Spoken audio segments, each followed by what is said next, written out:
Johnson, Muhammad Ali and more than 500,000 members of the public have in common?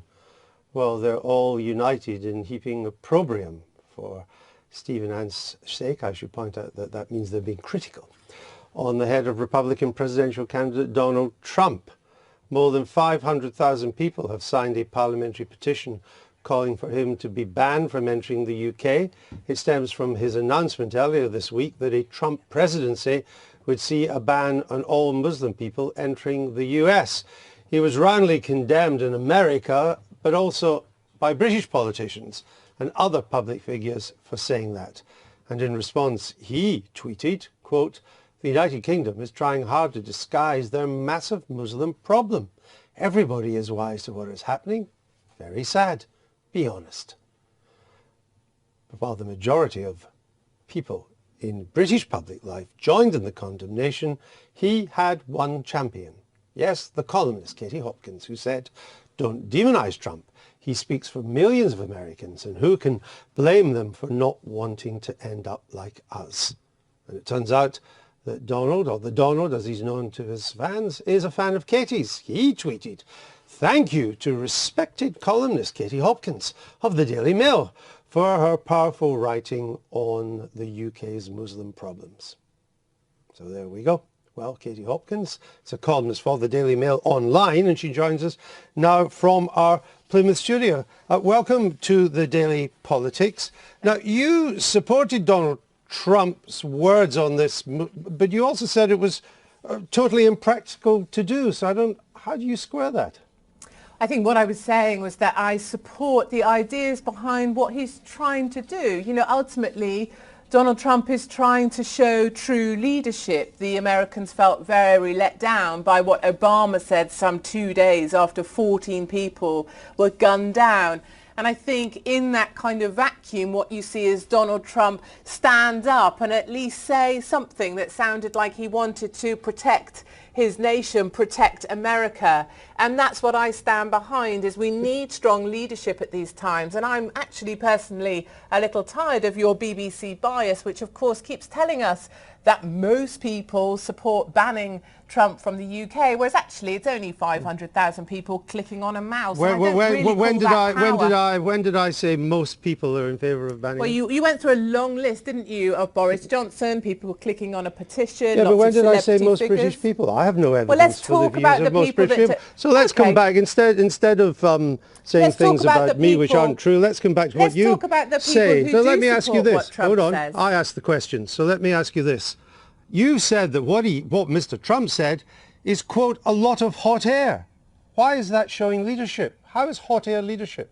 Because sometimes in times of real difficulty, in times of fear, what you want from your leadership is to say, we are not going to tolerate this. We are going to protect our country. And that's what Donald Trump has done. And actually, if you look around you outside of the bubble that you guys are in, actually, people are fearful. I work with people in London that ring their families on a daily basis to check they're okay.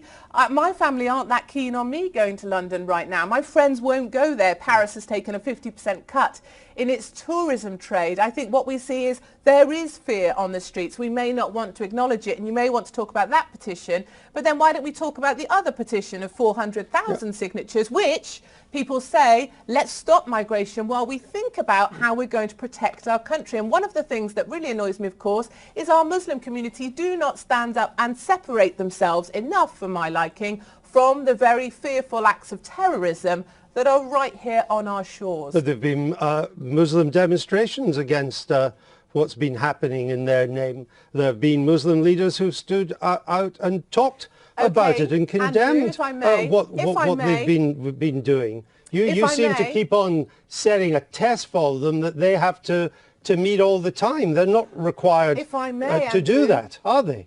But why is it then, Andrew, when two families in Luton disappear to ISIS, no one knows anything, not the imam, not the local community, nobody that they hang out with, no one knows nothing. They simply up and vanished. People disappear all the time and they don't know what's going on. Just speak to the police about that. Your teenagers are disappearing all the time. That's just hot air and froth, Andrew. I think what we see and what we are disappointed by as a British public is a lack of pushback from the Muslim community. What we don't see is people within those communities where we do lose people to ISIS. We don't see them standing up and saying, saying, yes, they were my neighbour. Yes, I'm cross they've gone. Yes, it was a terrible thing. I don't know how they got radicalised, but here might be a reason. I don't think we see enough of that, Andrew. If Mr. Trump got his way and Muslims were banned for a period from entering the United States, how would you enforce it? How would you know who was a Muslim and who wasn't? I've been very clear on my article on the Daily Mail Online. You can't enforce that sort of thing. You don't have religion announced on your passport. I said myself, what we're going to do, stay there and, you know, eat a hot dog and sing glory, glory, hallelujah. Your definition of true leadership is to propose something that's totally impractical. No, my definition of true leadership is be able to stand up and say, we're not going to tolerate that. And propose something that you admit cannot be implemented. Of course, you can knock the specifics, but actually what he's trying to do is the specific. That was the one thing he proposed. And you're now admitting it could not be implemented, correct? Andrew, he has got millions of supporters in the US. That's not what I'm asking you. His poll ratings have just risen. And I think if you ask the British public, there's a lot of people behind the kind of sentiment that Donald Trump is expressing, is that we will not tolerate being taken over by forces that make us fearful to live in our own country. And his answer to that, a man who would be president and leader of the free world, is to propose something that even you, his greatest British supporter, admits is totally impractical. I never claim to be Trump's greatest British supporter. No, what I will do, you are calling me that, Andrew, and I will call you a number of names in return, but I'm better than that. So instead, I'm going to stand up for British people